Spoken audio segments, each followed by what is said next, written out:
নমস্কার।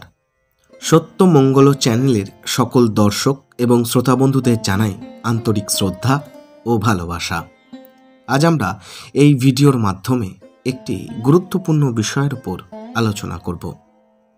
স্বামী লোকেশ্বরানন্দ মহারাজ বলছেন, গীতায় বলা হয়েছে মন বাতাসের মতো চঞ্চল, কিন্তু তবুও প্রতিনিয়ত চেষ্টা করলে এবং আপনি যদি ত্যাগ করতে প্রস্তুত থাকেন, এই মনকে আপনি বশে আনতে পারেন। কি ত্যাগ করতে হবে? ক্ষণভঙ্গুর যেসব বস্তু মনকে অস্থির করে, বিব্রত করে, সেগুলি ত্যাগ করতে হবে। ইন্দ্রিয় সুখের পিছনে ছোটাই মনের ধর্ম।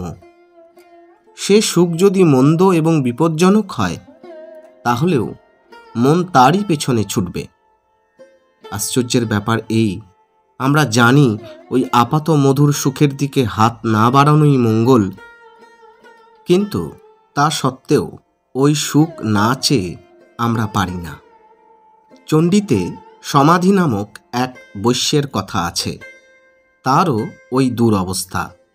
পরিবারের লোকজন বাড়ি থেকে তাড়িয়ে দিলেও তিনি তাদের কথা ভেবেই অস্থির হচ্ছেন।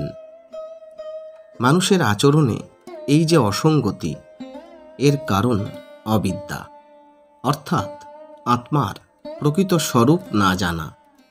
আত্মা যে চরম ও পরম বস্তু, তার যে চাইবার কিছুই নেই, সে কথা আমরা জানি। রাজা যদি তার নিজের জিনিস ভিক্ষা করেন, তাহলে তা কেমন হাস্যকর হয়। আমাদের অবস্থাও ঠিক তাই। কে যেন আমাদের জাদু করেছে, তারই প্রভাবে আমরা আমাদের প্রকৃত স্বরূপ, প্রকৃত পরিচয় ভুলে গেছি। ঠিক ওই গল্পের সিংহটির মতো, যে তার সিংহ স্বরূপ ভুলে গিয়ে মেষ শাবকের মতো ভ্যাঁ ভ্যাঁ করছিল। কিন্তু কেন এই সম্মোহন? কে আমাদের সম্মোহিত করল?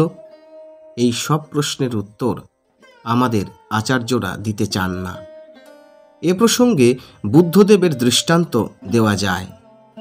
তিনি বলেছেন, কেউ তোমাকে বিষাক্ত তীর মেরেছে আর তুমি মৃত্যু পথযাত্রী, তখন কি তুমি আততায়ীর জাতপাতের হিসেব করবে? তখন মৃত্যু আসন্ন, তখন এসব প্রশ্ন অবান্তর।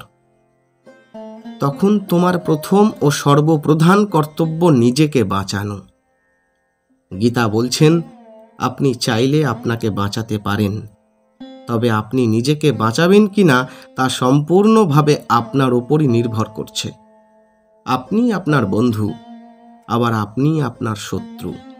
যে কথার ওপর আচার্যরা জোর দিচ্ছেন তা এই, আপনি আপনার বর্তমান সংকট কাটিয়ে উঠতে পারেন এবং এই সংকট আপনার নিজের চেষ্টাতেই কাটাতে হবে। বাইরে থেকে এসে কেউ যে আপনাকে উদ্ধার করবে, এ আশা দুরাশা।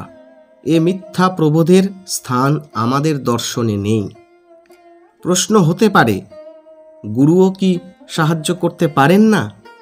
পারেন, কিন্তু একটা নির্দিষ্ট সীমা পর্যন্ত।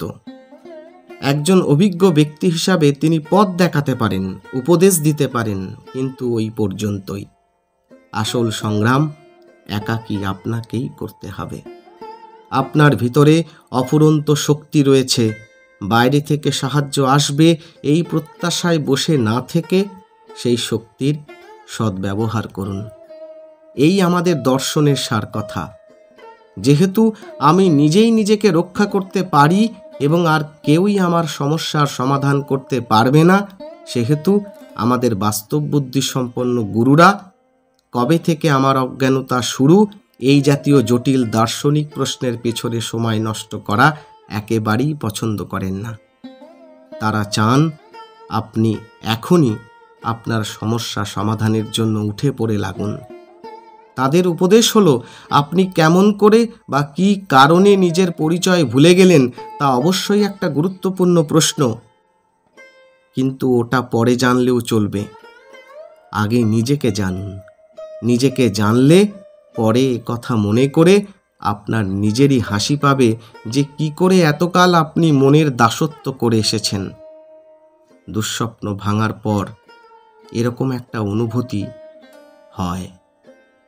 যতক্ষণ স্বপ্ন দেখছেন ততক্ষণ যা দেখছেন সব সত্যি মনে হচ্ছে এবং সেই অনুযায়ী আপনার প্রতিক্রিয়াও হচ্ছে। কিন্তু যেই স্বপ্ন ভাঙল তখনই বুঝতে পারেন এতক্ষণ যা দেখছিলেন সব মিথ্যা। তখন আপনি মনে মনে হাসবেন এই ভেবে যে আপনি একটা কৌতুকের শিকার হয়েছিলেন। কৌতুকটা অবশ্যই নিষ্ঠুর, কিন্তু প্রশ্ন এই, গীতার শিক্ষা কি কাজে আসবে? সাধুসন্তরা জোরের সঙ্গে বলেন, আসবে। ভিতরের শক্তি জাগ্রত না হলে, ভিতর থেকে শক্তি না এলে বাইরের কোনো শক্তি কাজে লাগবে না। গুরু, শাস্ত্র, দেবালয় এগুলি সব ভিতরের শক্তিকে জাগানোর সহায়তা করে মাত্র। অতএব সার কথা এই, আত্মনির্ভরতাই শ্রেষ্ঠ বল। বস্তুত এটি আমাদের একমাত্র আশা ভরসা। কি অপূর্ব ব্যাখ্যা করেছেন স্বামী লোকেশ্বরানন্দ মহারাজ। আজকের আলোচনা এইটুকুই। আশা করছি আজকের আলোচনা আপনাদের খুব ভালো লেগেছে। আর সত্যিই যদি ভালো লেগে থাকে তাহলে প্রতিদিনের মতো ভিডিওটিতে একটি লাইক, শেয়ার, কমেন্ট ও চ্যানেলে যারা নতুন এসেছেন তারা চ্যানেলটিকে সাবস্ক্রাইব করে সত্যমঙ্গল চ্যানেলের পাশে থাকবেন। ধন্যবাদ।